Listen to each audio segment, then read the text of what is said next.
Esta semana vamos a ver como tema el agua como solvente universal, la distribución del agua en el planeta y la importancia del agua para la vida.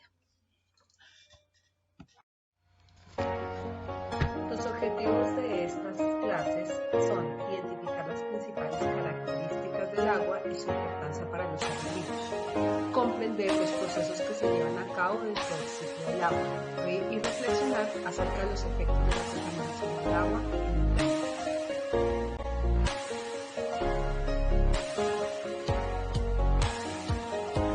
Importancia del agua como disolvente. Cuando agregas sal al agua y agitas la mezcla, parece que la sal agregada desaparece, pero al probar el líquido te das cuenta de que la sal sigue ahí. ¿Sabes si esto sucede también con otros materiales? ¿Sabes cómo se llama este fenómeno? Como observarás en la actividad, el agua tiene la propiedad de disolver otros materiales. El agua es uno de los mejores disolventes conocidos. La solubilidad es la capacidad de un material para disolverse en otro. Por ejemplo, el azúcar y la sal se disuelven al mezclarse con el agua. Por eso parece que desaparecen. El agua es una sustancia abundante en los seres vivos. 40% del cuerpo de algunos insectos es agua, mientras que el jitomate se compone de 90% de agua. Los seres humanos, dependiendo de nuestra edad, tenemos entre 75% cuando somos recién nacidos y 65% en la edad adulta de agua. Cuando llueve, el agua disuelve sales que existen en la tierra. Así, estas pueden correr por los ríos hasta llegar al mar. A lo largo del tiempo, las sales se han ido concentrando, por eso el agua de mar tiene sabor salado. Un dato interesante: las estalactitas y las estalagmitas se forman con el transcurso del tiempo debido a que las sales de la tierra disueltas en el agua escurren y caen por la acción del líquido, y este, al evaporarse, deja las sales en forma de picos. Las podemos observar en algunas grutas y cavernas, como las grutas de la Estrella en el Estado de México, o en ríos subterráneos, como el río Secreto, en las cavernas de Playa del Carmen, en la Riviera Maya. Otro dato interesante: un ser humano adulto en promedio contiene aproximadamente 65% de agua en su cuerpo. Casi la mitad de ese porcentaje forma parte de los líquidos celulares. El cerebro contiene alrededor de 80% de agua, los músculos 75% y los huesos 30%. El cuerpo pierde agua a través de la orina, las heces y la transpiración. Sin embargo, el líquido se repone por medio de los alimentos y del agua potable que se ingiere. Si consideramos que 65% del peso del cuerpo humano es agua y que 1 litro de agua pesa aproximadamente 1 kilogramo, ¿cuántos litros de agua contendrá el cuerpo de una persona que pesa 80 kilogramos? ¿Aproximadamente cuánta agua contiene tu cuerpo? Es importante mencionar que en un día pierdes alrededor de 3/4 de litro de agua a través de la piel y por los pulmones, es decir, sudando y respirando. Si la temperatura del ambiente aumenta, pierdes más agua, pero esta también se desecha al ir al baño. Y si tienes diarrea, es probable que en una sola evacuación pierdas hasta 1 litro. En este caso es necesario recuperarla tomando líquidos, como suero oral disuelto en agua. Un dato interesante: el doctor Carlos Aguilar, investigador del Instituto Nacional de Nutrición Salvador Subirán, afirmó que en la epidemia de sobrepeso y obesidad que enfrenta el país, el problema no es solamente lo que el mexicano come, sino también lo que bebe. En los últimos 10 años, el consumo de refrescos ha aumentado 60% y el del agua natural es cada vez menos frecuente. Una sola lata de refresco representa aproximadamente 13 cucharaditas de azúcar. En promedio, el consumo anual de refrescos por habitante es de 120 litros lo cual significa que un mexicano promedio ganará 12 kilos anuales de peso debido al consumo excesivo de bebidas gaseosas. En consecuencia, el consumo de refrescos y bebidas azucaradas podría ser una de las causas del problema de obesidad actual de la población mexicana. Por ello, es mejor tomar agua simple potable para saciar la sed. Gracias a la gran capacidad disolvente del agua, se utilizan muchos productos que consumimos todos los días. Sin embargo, es posible que no te hayas percatado de ello. El agua es uno de los disolventes empleados en la industria de productos como limpiadores, jabones, medicinas, alimentos y suspensiones. En nuestras actividades cotidianas, así como en la preparación de bebidas y en la limpieza del hogar. Cuando un material se disuelve en agua, se dice que es soluble en esta. Seguramente muchos de los productos que utilizas en el hogar generan desechos, como la espuma de los jabones y detergentes, las medicinas caducas, o sea que venció su vida útil, los disolventes químicos y los residuos de comida. Si estos desechos se tiran en las coladeras, pasan a los drenajes. ¿Qué sucede con el agua en que se disolvieron? ¿Se puede volver a utilizar? ¿A dónde van a parar los residuos? Como habrás visto, debido a que el agua disuelve muchas sustancias, es fácil que se contamine. Todas las aguas que contienen productos de desecho se llaman aguas residuales. Comúnmente, estas se clasifican en 3 tipos. Aguas domésticas o urbanas, que provienen principalmente de los desechos de los hogares. Aguas industriales, cuyo contenido de contaminantes es muy variable, pues las fábricas de las que provienen desechan muchos tipos de materiales, algunos de ellos muy tóxicos. Por último, aguas agrícolas, que regularmente llevan disueltos residuos tóxicos como herbicidas, que son sustancias para eliminar la maleza y plantas dañinas en los cultivos, insecticidas y fertilizantes, que son sustancias que ayudan al crecimiento de los cultivos. Actualmente es posible limpiar buena parte de las aguas residuales. Un dato interesante. La solubilidad de algunas sustancias en el agua favorece la contaminación. Existen algunas medidas para evitarlo. Evita arrojar sólidos al drenaje, especialmente si vives en una zona donde el drenaje se bombea al mar sin tratamiento alguno. Evita tirar al drenaje sustancias químicas de uso doméstico. Uno de los contaminantes del agua más difíciles de eliminar son los desechos orgánicos producidos por los seres humanos y las mascotas. Evita tirar las heces y otros materiales que pueden ser descompuestos por bacterias.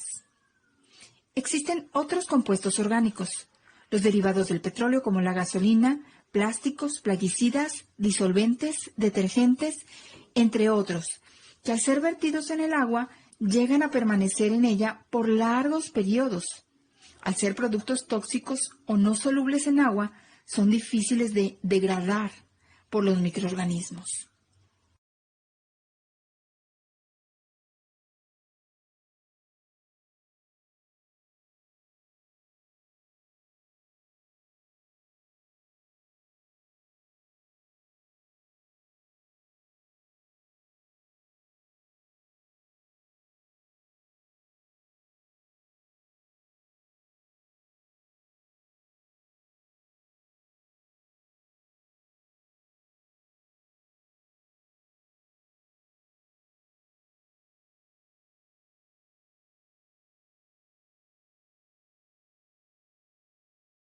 Bueno, dentro de la importancia del agua, entonces encontramos los estados del agua en la naturaleza.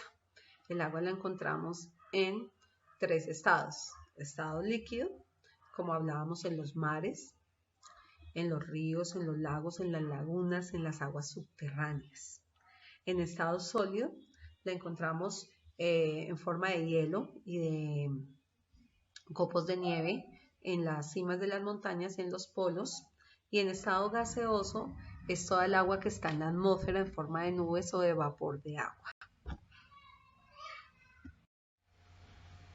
Primera pregunta, ¿cómo está distribuida el agua en la naturaleza? El agua es el compuesto más abundante en la naturaleza. Se encuentra en estado líquido en los mares, en los ríos, en los lagos, en lagunas, en quebradas, en aguas subterráneas. En la atmósfera se encuentra en forma de vapor de agua y en los polos y nevados en forma sólida. El agua en la Tierra está distribuida de acuerdo a sus estados. Encontramos que el 97,2% es agua que está en los mares, en los océanos y está en estado salado, líquido pero salado. Después encontramos que solamente el 2,2% es agua dulce, pero la mayoría de esa agua está congelada en los glaciares. Vemos también cómo en los ríos y en los lagos tenemos un porcentaje del 0,02% del agua. Las aguas subterráneas son el 0,6%, están bajo la tierra. Y en la atmósfera encontramos el agua en 0,001%. Dicho de otra forma, el 97,2% es agua salada que no es disponible para nosotros. El 3% que queda restante es agua dulce, pero de esa agua dulce el 2,2% está congelada en los glaciares. Solo nos queda el 1% de agua dulce, pero esa agua dulce está distribuida en los ríos, lagos, aguas subterráneas y atmósferas, viendo que la mayor cantidad de agua está en aguas subterráneas, un porcentaje casi del 60% de ese 1 que nos queda, y las cuales son aguas que estamos contaminando muy gravemente por las basuras, por la acumulación de residuos que llegan hasta esas aguas y las contaminamos. Bueno, niños. Esta gráfica es muy interesante, demuestra cómo es el consumo del agua en cada uno de nuestros hogares. Estos son datos colombianos de la ley colombiana, donde la ley colombiana nos dice que el consumo máximo de hogar del agua en clima templado, o sea, en nuestro clima Fusagasugá, debe ser de 28 centímetros cúbicos y en clima cálido como Melgar debe ser de 34 metros cúbicos. Quien sobrepase este consumo será cobrado el doble en la factura. Dice que una persona en Colombia utiliza aproximadamente 160 litros de agua por día, que equivale, hace un comparativo con botellas de agua, a 266 botellas de agua al día. ¿Cómo es el consumo más que todo en los hogares? Tenemos 4 imágenes, un inodoro, una lavadora, una ducha y un lavaplatos. Dice que el consumo en el inodoro es de 6 litros, en descargas normales, que equivale a 10 botellas de agua al día. La lavadora, 90 litros, que equivale a 150 botellas de agua. La ducha, 170 litros, una ducha de 5 minutos, que equivale a 283,5 botellas de agua. Y el lavar la loza, 150 litros de agua, que equivalen a 250 botellas. ¿Qué podemos hacer para que el consumo de agua en nuestras casas reduzca? Estos son los tips de ahorro del agua que trabajamos el año pasado, pero aquí nos dan 3. El primero, colocar en nuestros inodoros unas botellas de agua llenas de arena. El segundo, esto hace que el volumen sea menor de agua y se ahorren 2 litros de agua por cada descarga. El agua que usamos para lavar la ropa y el agua de la ducha, en algunas casas se hacen unos sistemas donde esta agua se pueda recoger para las descargas del inodoro. Y al lavar la loza, debemos utilizar, llenar esta rejilla para enjuagar a los platos todos al mismo tiempo. Entonces, ¿cómo reutilizamos el agua? Tips de ahorro de agua. Si miramos, podemos hacer el cálculo de nuestras casas. Con este dato de aquí vamos a hacer unas actividades más adelante, de que una persona en Colombia gasta aproximadamente 160 litros por día de agua, y vamos a mirar cuál es el consumo de nuestro hogar, si estamos en lo que indica la ley en Colombia o estamos pasados. En cuanto a propiedades del agua, son las características que caracteriza el agua. El agua tiene características químicas y características físicas. Vamos a ver dos muy sencillas, las cuales son las características químicas, es cómo está compuesta. Entonces, ella está compuesta por dos moléculas del elemento llamado hidrógeno y que se une al elemento llamado oxígeno, H2O, su fórmula molecular. En cuanto a características físicas, encontramos pues las como generales, en las cuales en estado normal el agua no tiene ni color, ni sabor, ni olor. Si ya la encontramos en estado sólido, pues vemos que sí tiene un color blanco, y en estado líquido, dependiendo del sitio donde está, cambia de colores. Otras de las características físicas del agua pues es la tensión superficial, la cohesión, la adhesión y la tensión superficial. El ciclo del agua recorre toda la Tierra, pasando de un estado a otro en un proceso continuo y permanente que se lleva a cabo en todo el planeta. Los cambios de estado del agua en la naturaleza se dan de la siguiente manera, que lo vamos a ver en la siguiente diapositiva. Y recordemos que es la misma agua que usaron los dinosaurios, es la misma agua que usamos nosotros hoy en día.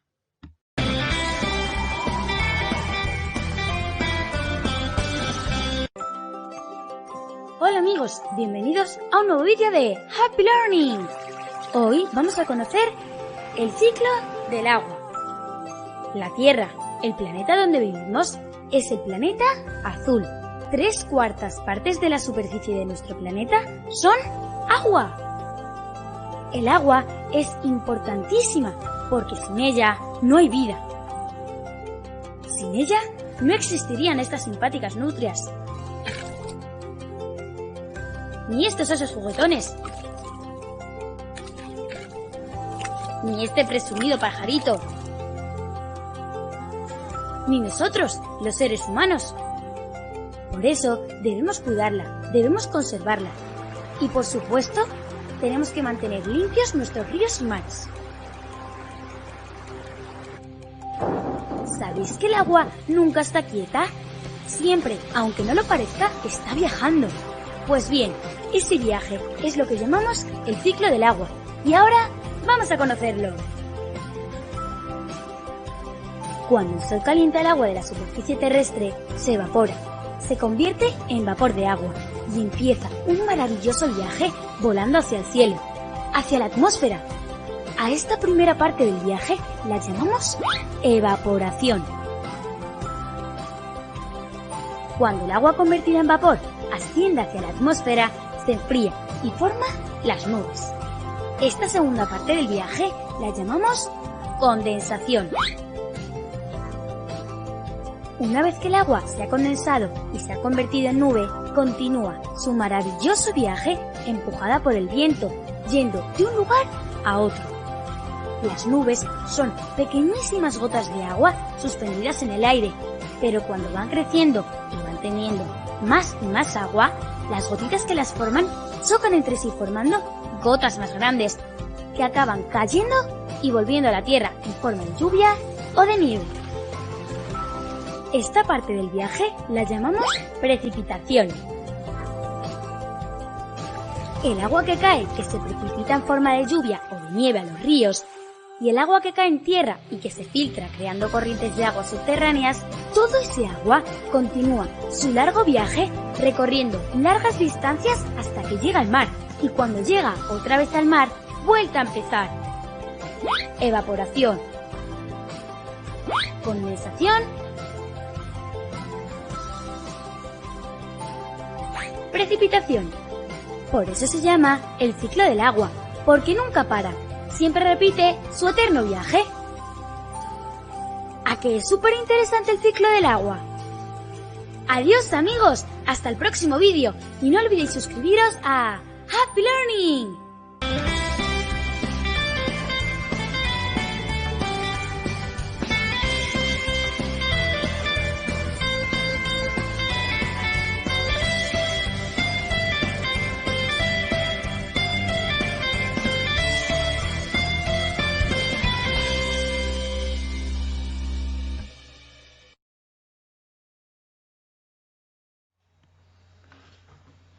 Clases de agua. Tenemos el agua potable, que es el apta para el consumo de los seres vivos. Se caracteriza por ser sin olor, sin color, transparente y libre de impurezas. Encontramos el agua impotable, que es aquella que contiene impurezas, su olor y su sabor son desagradables y su color es turbio. Usos del agua potable. El agua, como les había dicho en la anterior diapositiva, la necesitamos en estado líquido y potable. Potable es cuando se le hace un proceso de potabilización, que es adicionar unos elementos químicos como el cloro para que el agua quede libre de microorganismos patógenos y algunos aditivos para que el agua quede cristalina. Para llevar cualquier actividad doméstica es indispensable tener el agua también para la actividad comercial, industrial, agrícola y ganadera. Entonces, los usos del agua son la doméstica, la comercial, la industrial, la agrícola o ganadera. Acciones que contribuyen a la contaminación del agua. El agua puede ser contaminada por los residuos domésticos e industriales, tales como los detergentes, basuras, aguas hervidas o aguas negras provenientes del inodoro sanitario. El agua contaminada es nociva para la salud de las plantas, los animales y de los seres humanos. Otro concepto de contaminación es cuando al agua se le agregan partículas que no son propias de ella.